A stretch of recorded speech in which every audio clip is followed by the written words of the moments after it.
Hi, this is Graphically Alex coming at you with all things fat related. If that's something that interests you, please subscribe. I'd love to have you. And today we are going to try something a little different. I have a new camera that I'm using. I'm trying a different mic setup. I'm trying to improve the quality a bit, and I'm going to try to talk faster.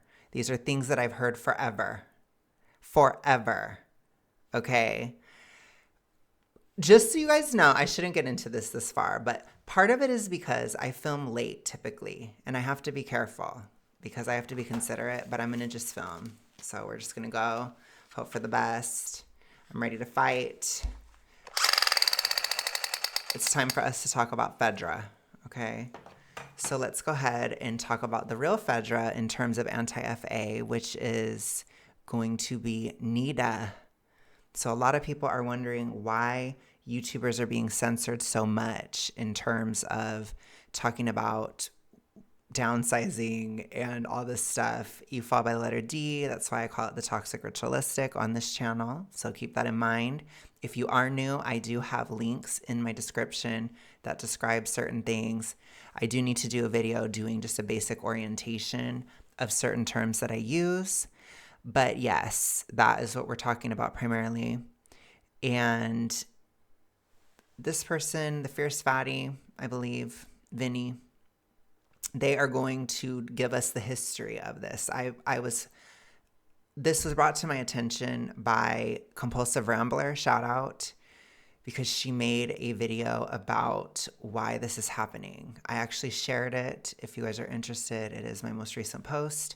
But that's why I'm going to cover this, because I think it's important to talk about so that we understand the overall picture, part of the issue that we are having in anti-FA in regard to talking about this stuff. It's a huge barrier. There's a lot of censorship going on. So this goes back to 2022. This is when they had a certain scandal within NEDA.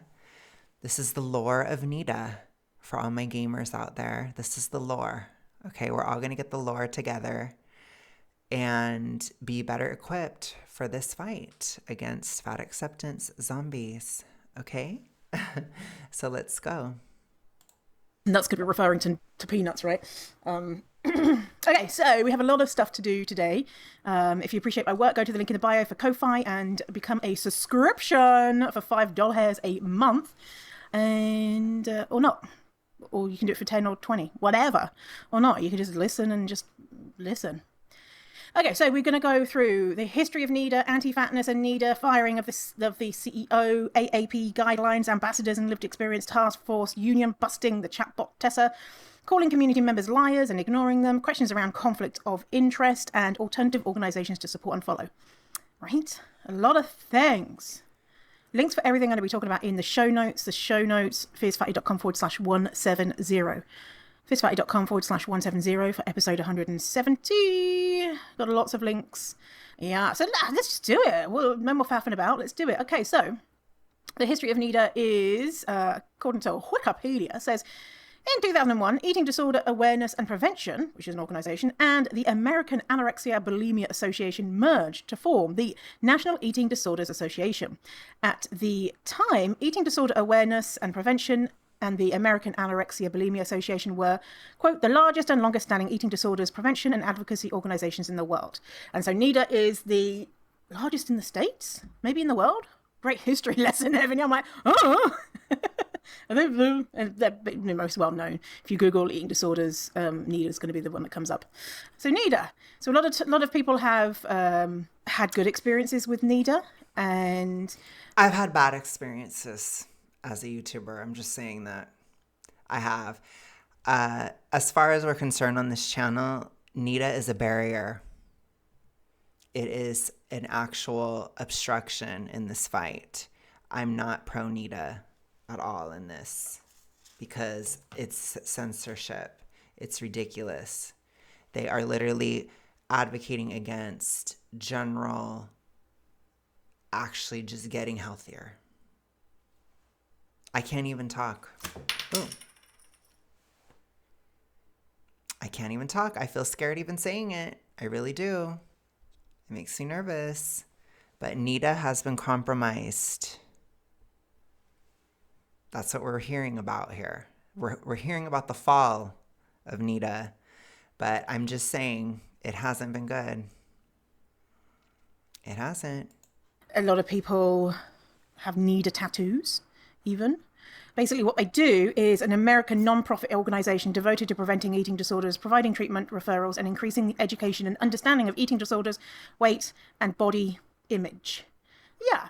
And NEDA has come under fire almost from the beginning, but recently even more so. As we know with eating disorder treatment, it's very white and very young thing women, right?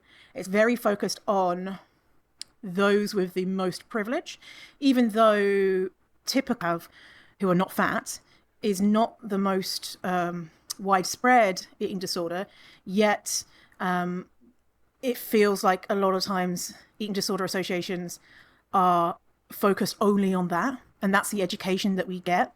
And then when they're talking about PED, they kind of blame it as a fat people are overeating thing, versus PED is actually a restrictive. No. So this person is totally wrong. That is actually really stupid to say. So no, it's not. I think, but that is what a lot of clinics will say that to you. You have to be careful with that kind of thing. So when it comes to the toxic ritualistic, which is what I refer to it on the channel, reduction is a part of it, but it's not the only part of it. That would be stupid. That would be a different one. That's not the majority of it either. It is a part of it though. So it has to do with reduction at times in the amount and at times, most of the time, in the quality. So typically you'll pick to abstain from more filling foods. You don't see a lot of people within the toxic ritualistic, for example, eating a bunch of eggs. Why? Because it makes you full. You don't want that. So you'll see a lot of bread. Lots of bread. That's a big one because bread goes down pretty easy. You'll see a lot of times you see a lot of beige. So like pasta, chicken nuggets, bread, chips, that kind of stuff. Why? Because it's kind of hyper palatable. It's not that filling. You can just go ham. So that's typically what you see a lot of the times. Those types of foods are what is, if you were to look at a person within the toxic ritualistic, you would see that being the largest amount. And part of it comes from the idea that if we just focus on those foods, then we won't die. Because a lot of people are told that fat is bad, sugar is bad, meat is bad, everything is bad, basically. So what's left? What's left is a bunch of beige. So people will think that way, and they'll superstitiously choose some foods over others in an attempt to mitigate the damage that they know they're doing on some deep level. So that's where the reductiveness comes from. All it manifests in, though, is reduced satiety cues. That's basically it. So that's why a lot of people in the TR will be like, I can't stop, or I'm just always full. And it's like, yeah, because you're literally nutrient deficient because you only eat certain foods. So yeah, that's basically where she's wrong, but that's where the kernel of truth comes from. It comes from the idea that, I swear, if this mic is not good enough, I am so paranoid. It comes from the reality that these choices are to reduce satiety, which makes us overdo it. And I can't even use the proper words because of NEDA. Condition, and also eating disorder, and also atypical people with. So she's bizarre because she's saying that on one hand that it is more prevalent, or that binge is fully reductive, but then she'll say atypical is more common in bigger people. So it's like, wouldn't that still be binge? But not in her mind, or not in their mind. With bigger bodies, fat bodies, than it is to be found in people with smaller bodies.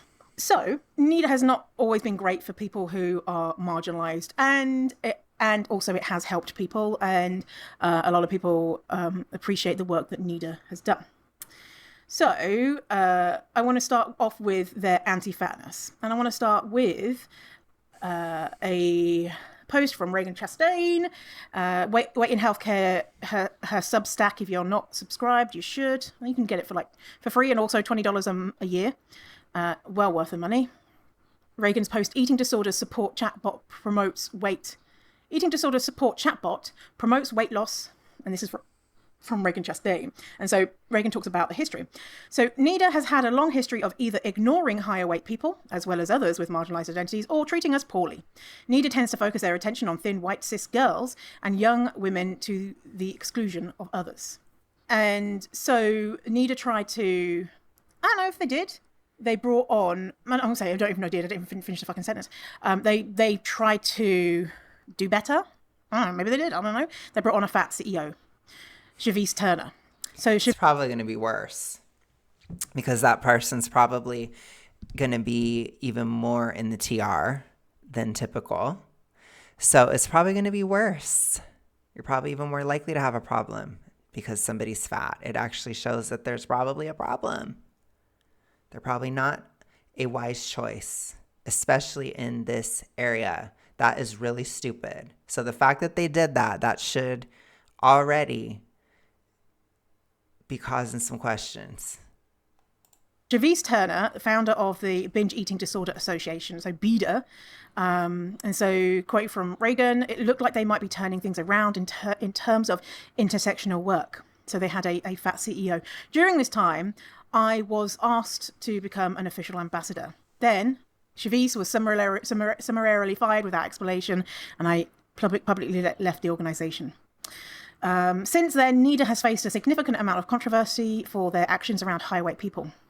And we're going to go into that now. So I wonder how much of it is actually bad, or how much of it is just due to toxic ritualistic E followed by the letter D, especially B, followed by E, followed by D. That's going to have a lot of people with those psychological issues. They're going to perceive things that are not necessarily true, or have a hypersensitivity. Pretty much everybody within the TR, all across the spectrum, have a hypersensitivity to body image. That is one of the biggest aspects of this. If you don't understand that, if you're, again, caught up in the E5 by the letter D is an addiction narrative, you will ignore the body image aspect. But the body image aspect is central to the problem. It is the absolute root of everything, which it sounds crazy to somebody who's normal. If you're a normie, you're looking at me like I have 3 heads. You're like, what? But people, they just want to do this for pleasure. No, it's never about pleasure. It's always about control. So it's about control of pain and control of pleasure. That's why this happens. So it also does mean that people do want to feel pain when they are in these issues. That's why you have Anna O'Brien running. She's hurting herself through doing too much for her niece. But it's controlled. She's in control of that. Do you get it?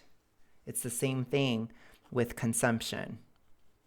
That's what the issue is surrounded upon. So, of course, in order for that control, what is the biggest aspect of control, or what is something that somebody is so hyperfixated on controlling within the TR? It is their body image. It is how they look, and specifically how they look in regard to their size. So again, it's not the TR if you don't like the way your nose looks. Now, it can easily go hand in hand. A lot of people in the TR, they get hyperfixated on things. It's really common for people to go from being upset about being fat to being upset about wrinkles, things like that. People just trip. It's very hard for people to give that up. And That's why if you look at it as an addiction, you can downsize and you can still be nuts. And it happens all the time. And that's also, it puts pressure on people not to recover. If you claim that that's recovery, it's not. So recovery is seeing yourself as a normal person and not being psychotically obsessed with how you look all the time. That's actual recovery. Okay? So if we look at it as a substance abuse issue, we will never reach that point. We will never reach the point of actual recovery. That's why I talk about it. That's why I keep ringing the alarms. That's why I'm shooting the gun. I'm doing it all. I'm trying as an activist to get people to understand this is the issue. And I'm telling you, people that are in the issue, they will lie to your face. They will say all this crazy stuff. They'll always say, I'm doing it to comfort myself, even though they're not.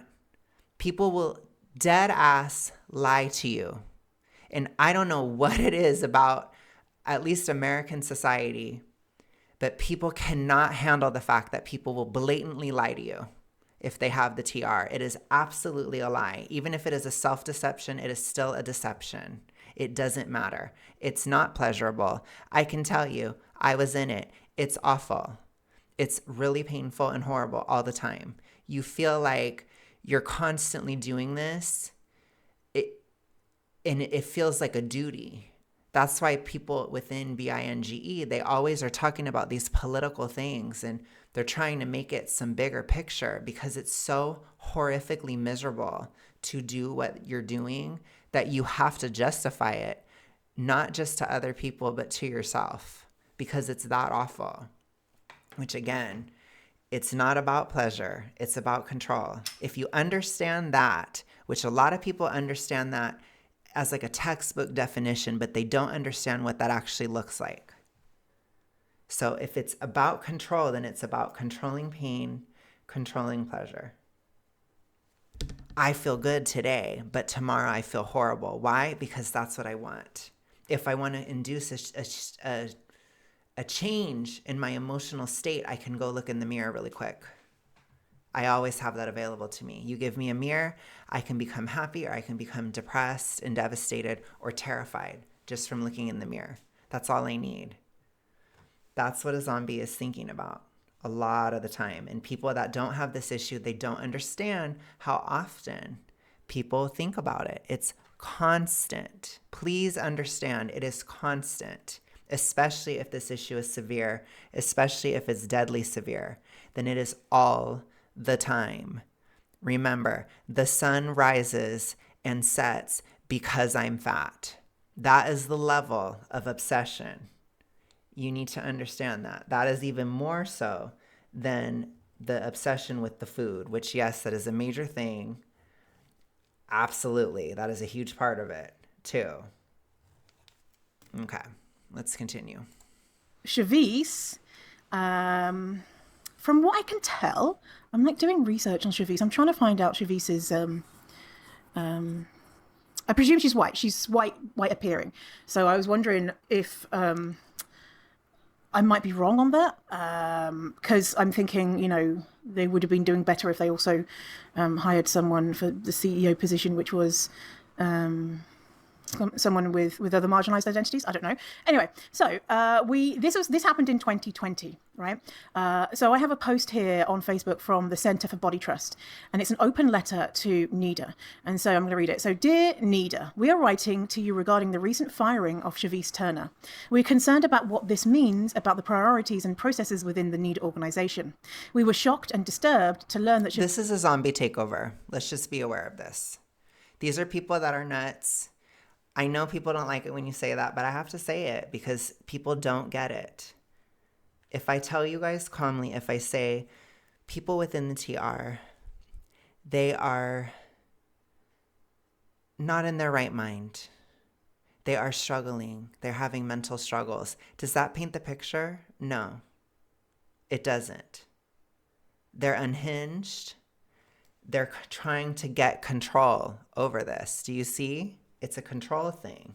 Shavis was let go, that NEDA had absorbed her years of creation and labor, including Weight Stigma Awareness Week, and that Shavis's integrity is in question. As a national organization, you have allowed the eating disorder field to proliferate without the inclusion of marginalized voices, despite the clear data that reports that Black, Indigenous, and people... So what you need to understand is this is just a distraction. So when it comes to the TR, people will use anything. So they'll use anything that they think will work. So they're trying to use race, they're trying to use any kind of politics, anything to get control of the institution. If it wasn't this, it would be religion. It would be literally anything. It could be anything. I'm just telling you, it's just a placeholder. You have to understand that with these people in the TR, there is no winning. You will never win. There is no concession. There is nothing. The only way that they're going to be okay, the only way the zombies will be okay is if you say, okay, you don't have to recover. Or if you say, okay, yeah, you're not choosing this.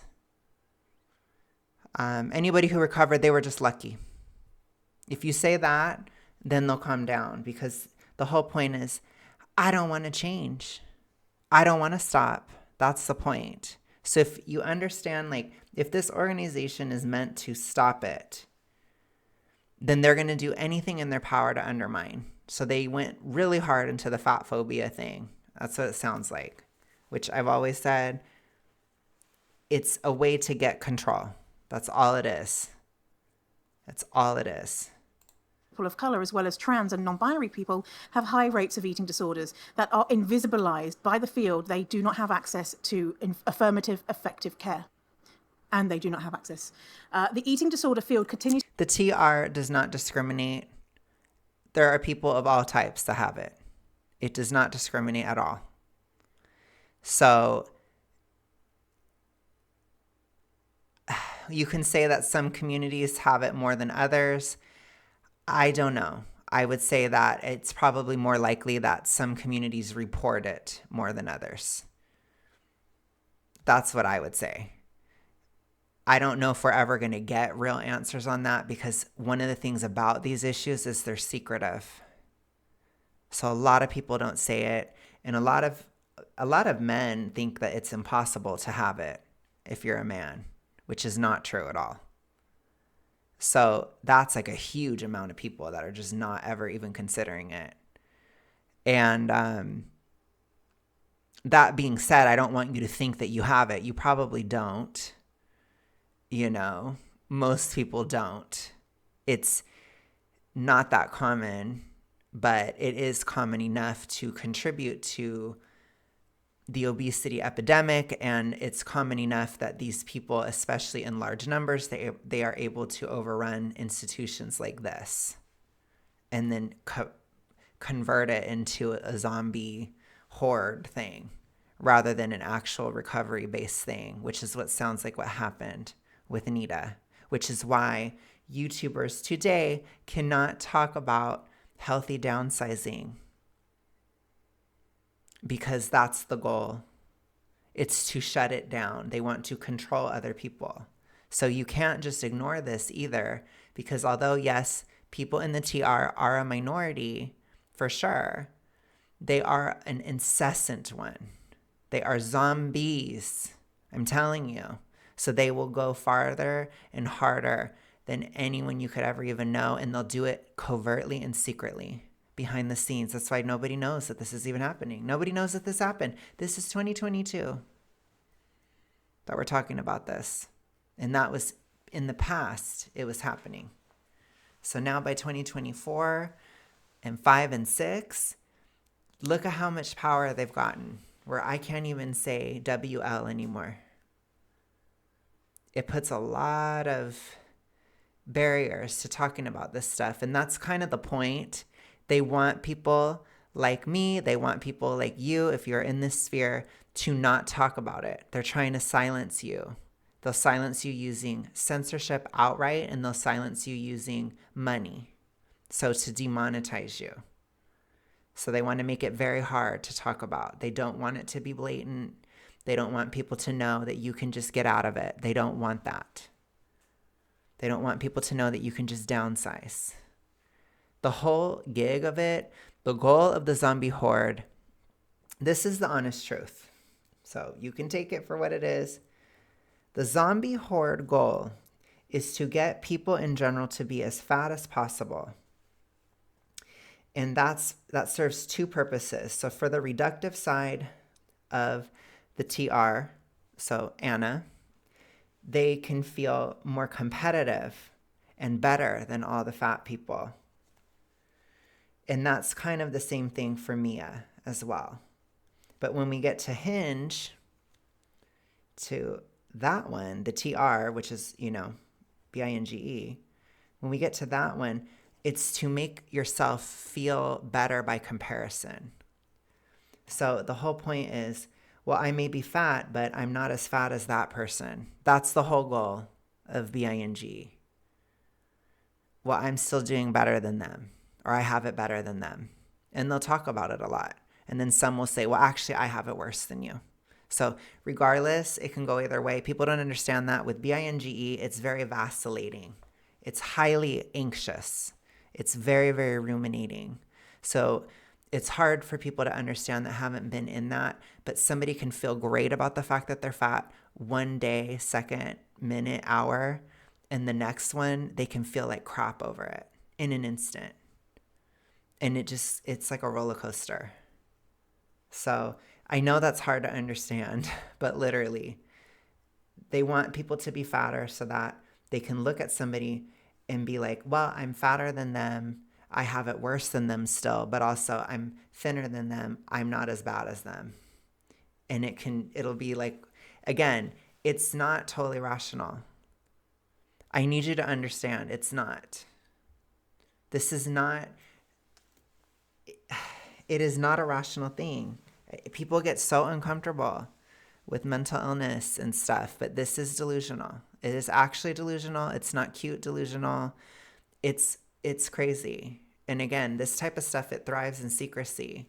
That's why they hate it when people like me talk about it, because it takes all the wind out of their sails, which is the whole point. To allow a debate as to whether weight management can be part of eating disorder treatment, which harms those in fat bodies and allows ongoing support for a dietary industry that is complicit in exacerbating eating disorders. The board is complicit in harm by not maintaining a staff that is truly representative and can steer the organisation towards advocating for all people who have eating disorders. The board is abdicating responsibility by not seeking counsel and training that would help you address the very real biases which have kept you from truly serving people. Every time you silence a treatment perspective you, quote, disagree with, you silence a large group of ED sufferers with that lived experience. You have not been imbued with the authority to do That's another thing too. People within the TR, they are obsessed with, I'm unique. It's different for everybody. This is different for me. No, it's not. It's actually very textbook. So it's actually super typical. It goes back to control. Like I told you, that's what it is. So what will be different for each person is the triggers, what caused it to happen, why the person got into it, and what gets them to engage in the behaviors. That'll be different from person to person. So it could be if somebody is triggered by boredom, they're going to do it every time they're bored. It could be somebody's triggered by a significant trauma that occurred when they were a kid. So anything revolving around that, it's going to make them engage in the behavior. It's a trigger. So you have to think of it as triggers, like actual triggers, not like, culture war triggered, but like actually triggered. So if somebody is not necessarily certain about if they are doing a Binge or not, you need to understand there's a trigger before it. Even if the trigger is boredom, that is still a trigger. So there is something specific. That will be different from person to person. However, the behaviors, no, you're not special. Maybe your ritual is a little different. Maybe you're in the car and you put a towel down before you Binge and the other person doesn't. Okay, whatever. It's basically the same thing though. And there's a lot of similar things that happen with people because you're not different, original, or special for having it. You're actually a textbook zombie. You don't have There is nothing special about having this. You're special outside of it. You're not special in it. In it, you don't have an identity. You lose yourself in it. So that needs to be very clear. Okay? And I'm talking to people that are outside of this. When people are in it, they're not fully them anymore. Think of it like a zombie, right? They're not fully themselves. So keep that in mind. Fact, this idea that those of us with dominant identities will lose something if we acknowledge our privilege and blind spots, that enables and proliferates harm. We must allow our spheres of learning and influence to challenge us in order to expand. Cherise Turner is someone who lives this and is capable of steering in an organization towards the change that it will keep it viable, relevant, and can help address the years of harm that have preceded this moment. The future of NEDA and the NEDA board should be size diverse and include people with marginalized identities. There's no reason for it to be size diverse. If you should have people that are of a healthy weight that are in NEDA. That is probably one of the biggest indicators that somebody is out of the issue. If somebody is too big or too small, that is a problem. That represents that there could be an issue in that person. So I understand it's challenging though. Like if somebody has never had the issue at all, then you would think, oh, well, they don't understand. However, if somebody has the issue and they're in the administrative position, then they're going to fall prey to the zombie horde because they are a zombie. So they will cave to this pressure. If I was in charge of NEDA, I would have never, ever, ever caved. You can never affirm this. You can never cave. The message of NEDA should be, you must get out. You must wait, normalize, period. That's it. That is what the entire conversation should be. That's all. It is that simple. And I'm telling you, if you say this to a bunch of zombies, the horde is going to come at you. For you guys that are into The Last of Us, the Rat King is probably going to come after you, okay? It's probably going to be an amalgamation of a bunch of them coming after you all at once. You got to be able to handle it. You got to be armed, okay?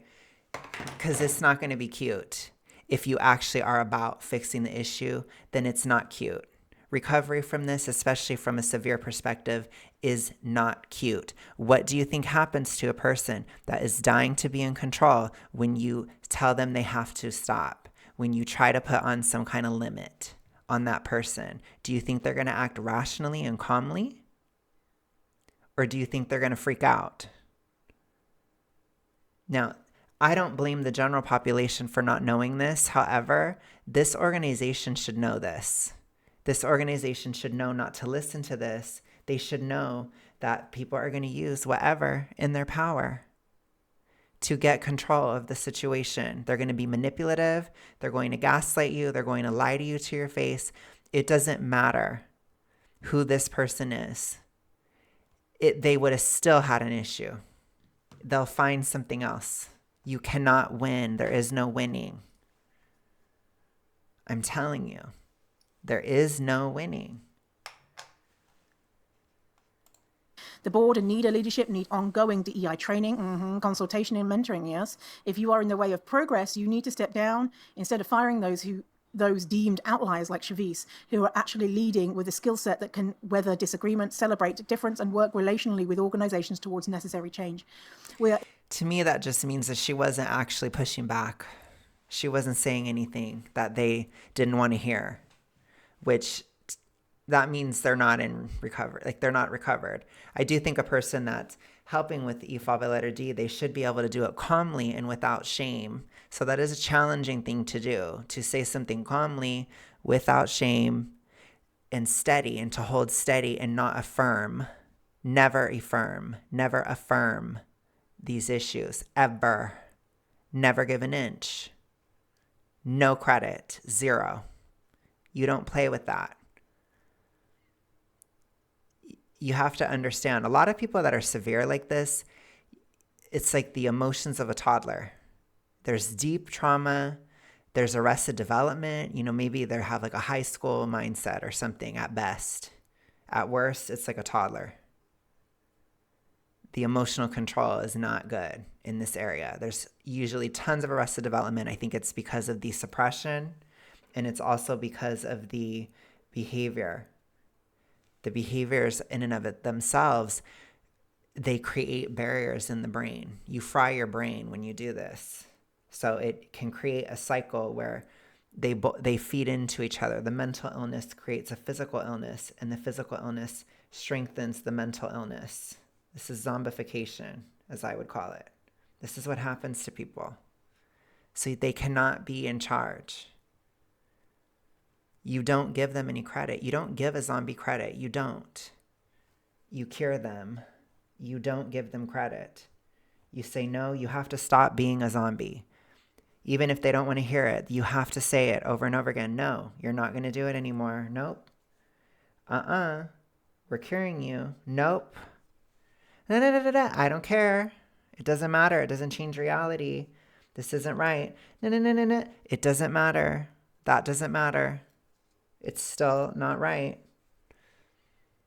It's like a toddler. You put the toddler back to bed. They get up, you put them back to bed. You get up, you put them back to bed. You don't affirm that bedtime doesn't exist because they're crying about it.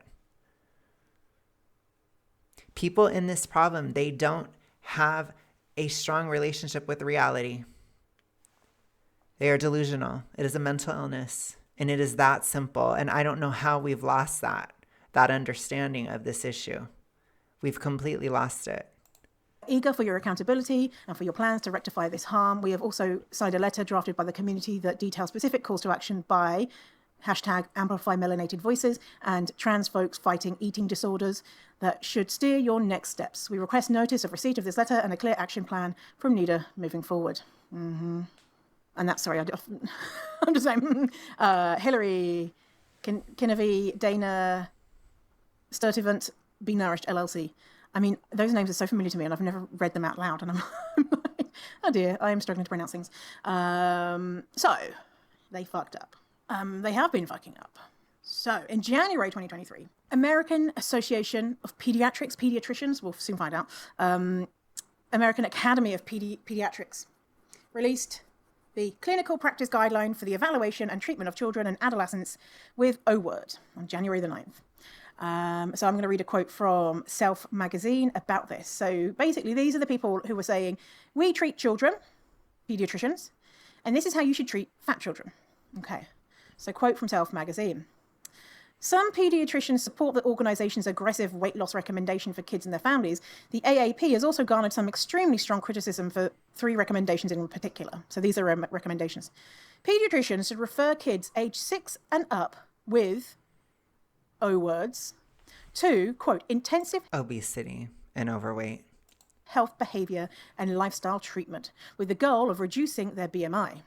For ages 2 to 19, fatness is defined as having a BMI between the 85th and 95th percentile on the CDC growth charts.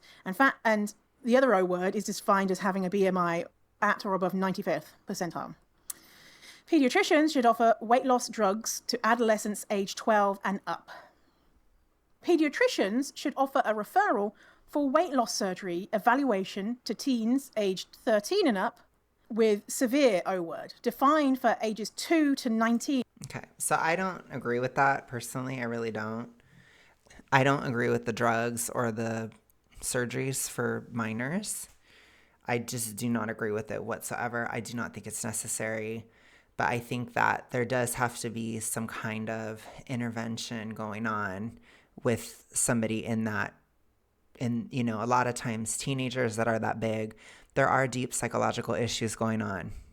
They need support. They need help. They don't know how to deal with it. Kids, it's probably even worse, to be honest. If a kid is already starting that stuff and they're very young, it could be completely the parents' fault. So it could be the parents are overdoing it or they're overfeeding them, which is horrible if that's the case. But you'd have to intervene or try to talk with the parents or do that kind of stuff. You have to do like more familial work or, you know, work with the family. If you're going to care about a kid, then you have to actually care about the whole family because the well-being of the kid is tied to the well-being of the family. It is what it is. So that's that aspect. If they're a teenager, there probably is some TR going on. They need some kind of psychological intervention. They probably have other issues that are going on, and that's just going to continue to get worse. But it's just how tricky, because these teens are going to lie and say, oh, no, I don't have it. And when you look at it, if some teen, like for me, I was 350 pounds my senior year of high school. Isn't it so obvious that I had a problem? But I went to see psychologists or therapists. I went to them. They had no clue. Never knew. Didn't know. They just couldn't see. And it's because we're programmed to not judge an issue based on size. But you have to think, being that big, that young, that person has a problem. I'm sorry. It just kills me. Especially in my story, because if I could have had earlier intervention, it would have saved a lot of problems. But we have to act delusional and act like we don't know, because if you say something, then you're fat phobic, right? Which, who said that? A zombie? Who's controlling the way that this is being treated? The zombies. The crazy people are the ones ruling the asylum, like Compulsive Rambler said. That's what's happening with this. As having a BMI at or above 120% of the 95th percentile in the CDC growth charts. To be clear, these new recommendations go against the AAP's own 2016 guidelines in preventing O-word and eating disorders in adolescents, which told pediatricians and parents to discourage dieting and the use of diet pills, promote positive body image, not body dissatisfaction, and focus on health-promoting habits rather than weight. There is also no mention of weight loss surgery in those recommendations. The 2023 guidelines also go against evidence cited in 2016. So I don't think that not paying attention to weight at all is a good strategy either. It's too extreme. It's too black and white. So I do think health lifestyle shifts should help. It's actually kind of easy for teenagers and kids to have weight normalization because the metabolism is so fast. So it's not that you have to necessarily put them on a deficit or something, but they just need to be eating actual food and actually exercising, which, oh my gosh, and that would typically be enough for a very young person, unless if you're getting towards, 16, 17, 18, that level, then you might have to look at it a little differently. But especially being very young, you just have to be active and eating good food. That's all, pretty much. I guess it's too hard. It's too much, But that's what it is, 16, that dieting, defined as calories restriction with the goal of weight loss, is a major risk factor for eating disorders, and it's actually counterproductive to weight management. You have to remember too, with kids that are very young, it's very much they look at your behavior as a parent. So if you're dealing with the child that's too big, you might be too big. And if that's the case, then you got to fix yourself. So you model that to a child. You model what healthy exercise looks like. You model what self-care looks like. They're learning from you. That's your responsibility. It is. It's very important as a parent. But as far as specialists or intervention or that kind of stuff, they need to deal with the parent. They need to talk to the parent. If the kid is that young, then you have to do interventions with the parent. So they've gone against their own advice, and they're telling pediatricians to get kids who are age 12 and up to have weight loss drugs, and 13 and up to have weight loss surgery, and kids age 6 and up to engage in intensive health behavior and lifestyle treatment. So that happened. I was thinking about doing a podcast on it, and I was just like, the whole thing is just gross.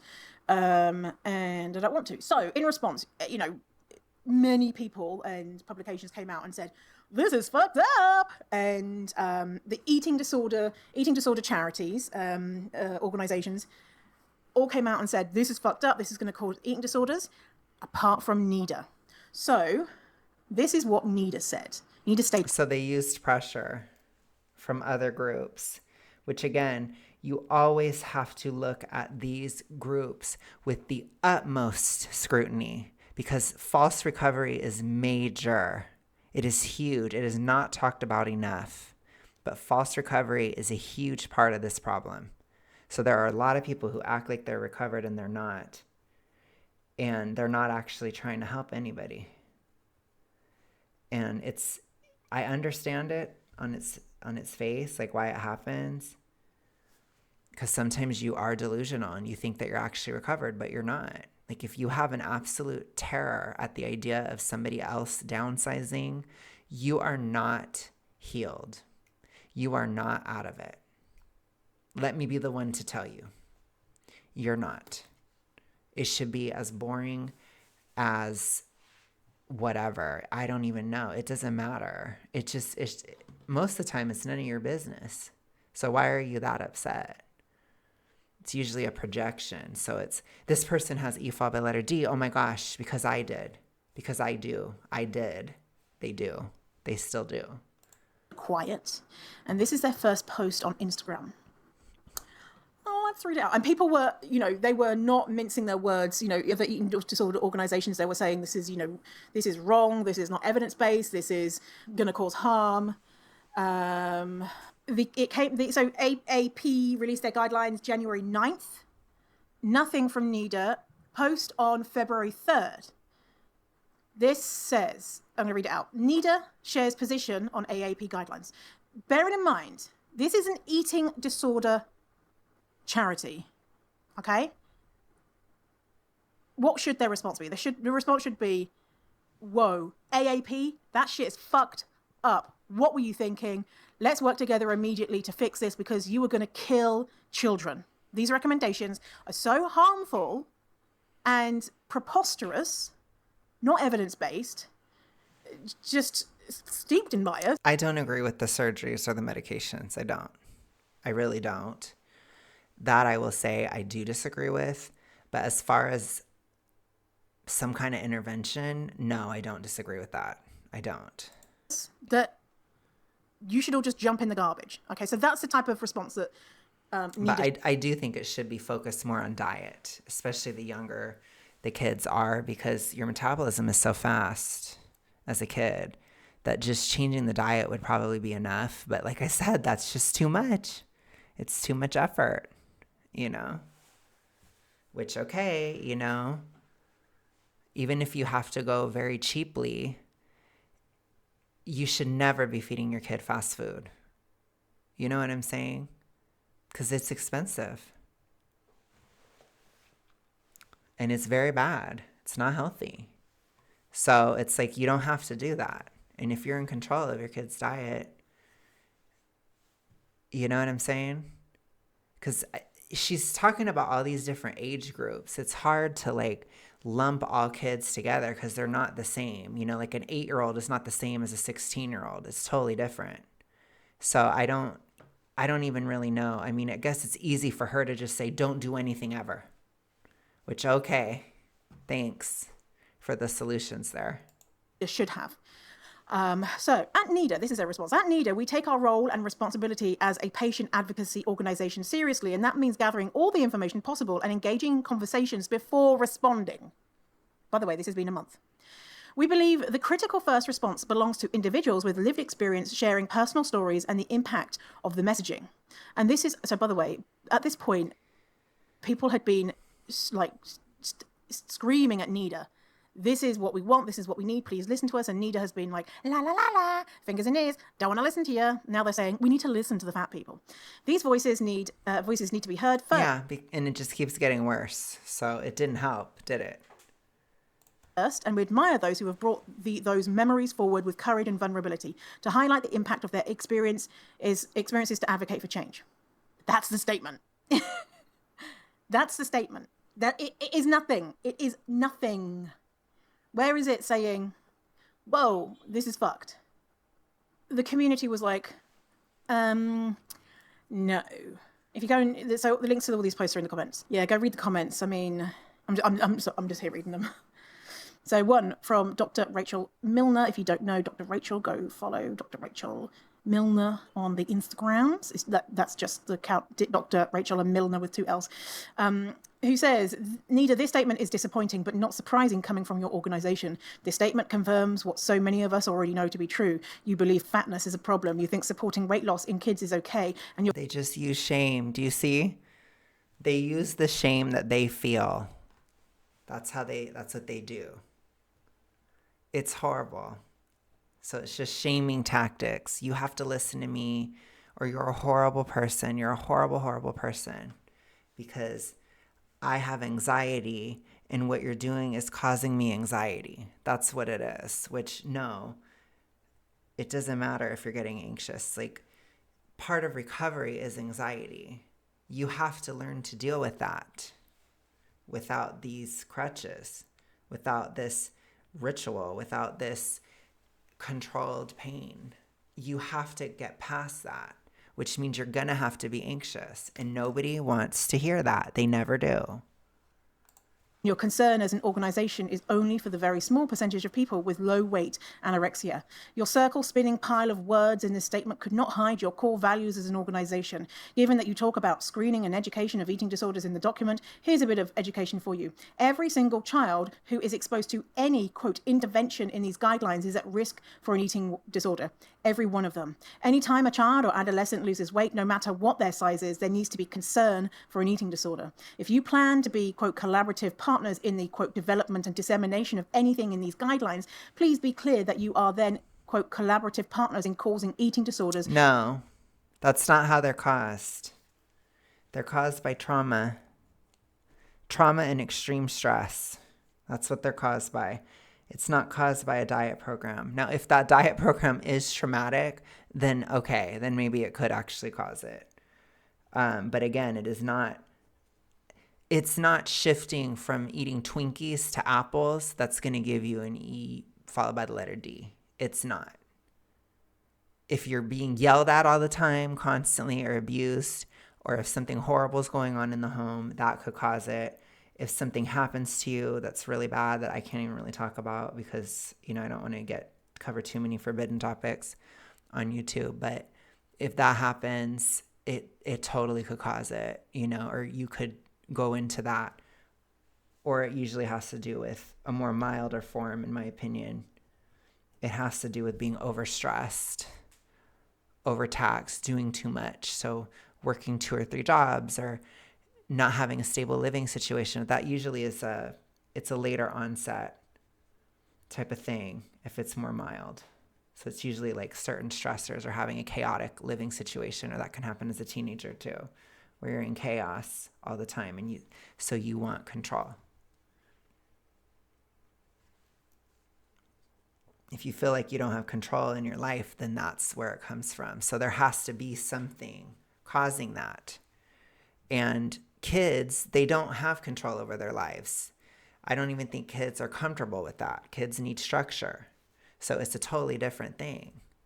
Kids go to this because they're either being neglected, so the parents are just giving them way too much food that's of shit quality, or something horrible is happening in the home. And so a kid is doing that to try to find some kind of control.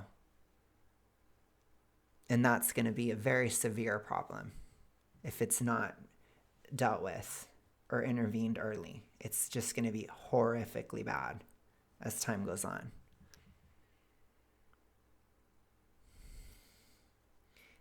It's not telling a kid that they need to lose some weight. It's not going to cause this. It's not, especially if it's stated calmly and neutrally, emotionally neutrally. So it's just, oh yeah, but you got time, whatever.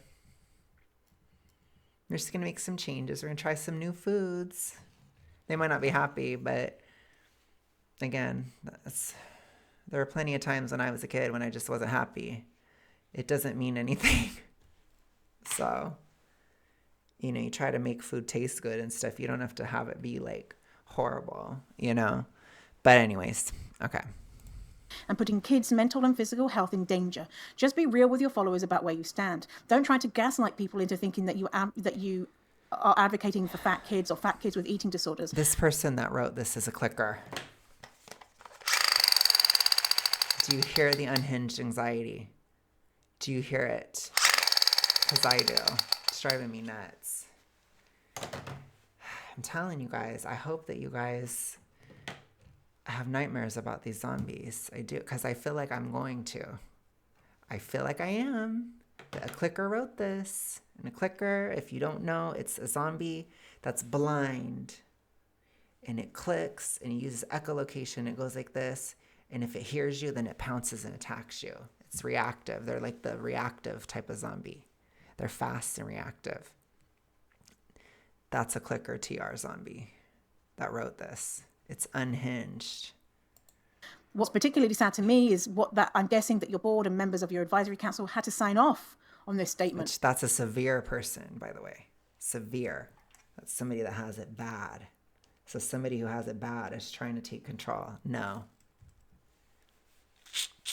No, we don't listen. It's so heartbreaking and infuriating that any one of them would do that. Body Image with Bree says, tell me you have no fat or marginalized folks on your board without telling me you don't have any fat or marginalized folks on your board. Fatness is not an aspect of identity. That's bullshit. It's TR bullshit.